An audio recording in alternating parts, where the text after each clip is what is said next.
How we doing, guys? And it's finished. Everton 0, Arsenal 1. Whoa. I'll tell you something, we made hard work of that. If we were more clinical in the second half in particular, then that would have been a very, very, very comfortable evening. And I'm talking 4, 5 or 6. I don't actually remember David Raya having anything to do. But when it's 1-0, you're always going to be nervous. And when you think of how our games have ended away from home lately, Sunderland, Aston Villa, you know, even a late goal against Wolves, you're kind of sitting there thinking, oh no, don't do this again. 6 minutes went up and I'm sitting there and I'm thinking, oh no, don't do this again, don't. But I tell you something, the way we controlled that ball in the final 6 minutes, the way we took and, you know, our time on everything, we had control, we were getting the throws, we were passing and moving, and we were frustrating Everton. I like that bit. That was good. You know, they had a little moment right at the end where they get to pump the ball in the box, but you know, it didn't amount to anything. But like I said, you just feel a little nervy when that happens. But at the end of the day, we got the 3 points, and right now that's all that matters. You know, we started this game in second place because obviously Man City had won their game. So you're looking at that and you're thinking, right, the pressure's on us now. The ball's being thrown into our court. They basically said, we've done our job, go and do yours. And we've gone out and done that. So to Manchester City, thank you for keeping top spot nice and warm for us for a couple of hours. We'll take that back for Christmas. Thank you very much. But yeah, listen, to all the fans and everybody that thinks that we weren't going to win this game, and I know there's so many rival fans that were waiting today for us to, you know, not win this game and to not get top spot back so that they could laugh at us and banter us. And I know that there's plenty of draft messages that are being deleted right now, but at the end of the day, like I said, we done the job.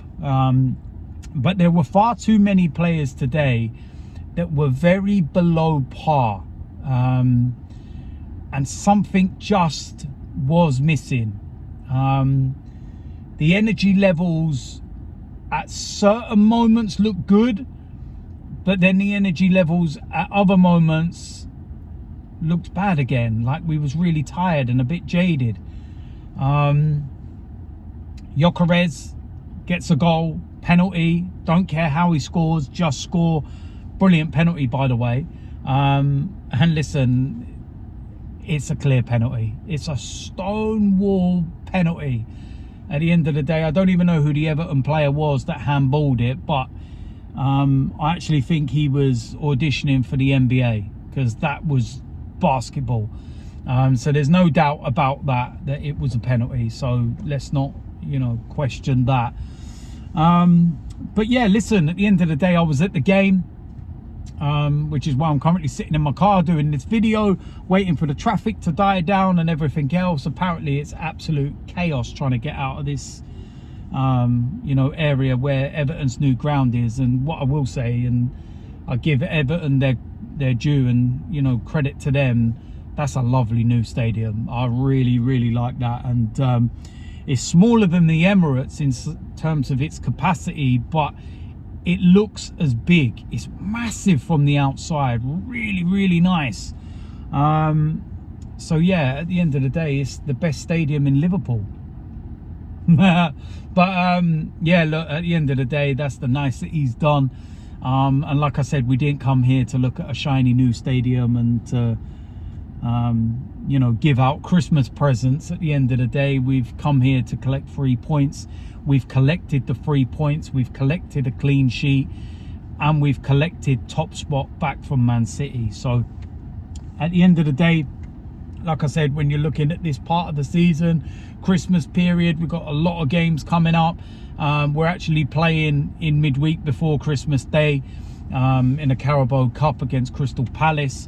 I want to see a lot of changes for that. I don't know what we can do defensively in terms of, you know, changes, because of injuries and availability with certain personnel and whatnot, but the likes of Kepa and Miles Lewis-Skelly, and I'd be bringing those players into the side. They'd be starting the game. I would maybe look at playing Norgard as a centre-back again, maybe bringing Saliba out of the side, I don't know, maybe even bringing Josh Nichols in from the academy as a right-back, giving Jurrien Timber the rest.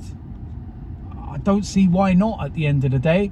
I think when you look from the midfield going forward, I think we're stacked. I think that we're good in that part. We can have the likes of Martinelli, Moreno, Jesus, Madueke, Wanyeri, Eza.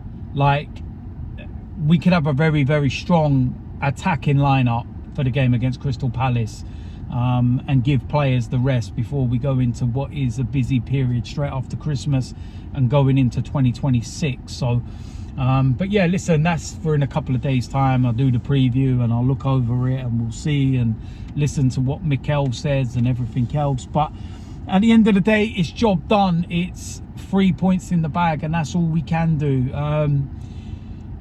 Thinking about the players' performances in general, William Saliba, how nice is it to have him back? And he's just a Rolls Royce. He's just calm. And that's what we've been missing, that calmness at the back to control the tempo and the way that we play. We've missed that. And Capier looked good. Calafiori, there was one scary moment where I thought he'd suffered a really bad injury and I started to panic. Jurrien Timber's Jurrien Timber. Bukayo Saka, I thought he had a quiet evening. Martin Odegaard frustrates the life out of me still, doesn't release the ball quick enough. Gyökeres gets the winning goal. I thought there were some good moments in his play, some poor moments in his play.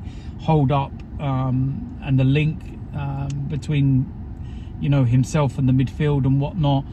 Declan Rice, what on earth would we do without this guy? Honestly, what a player. He gives everything. He's the best player on the pitch by a mile.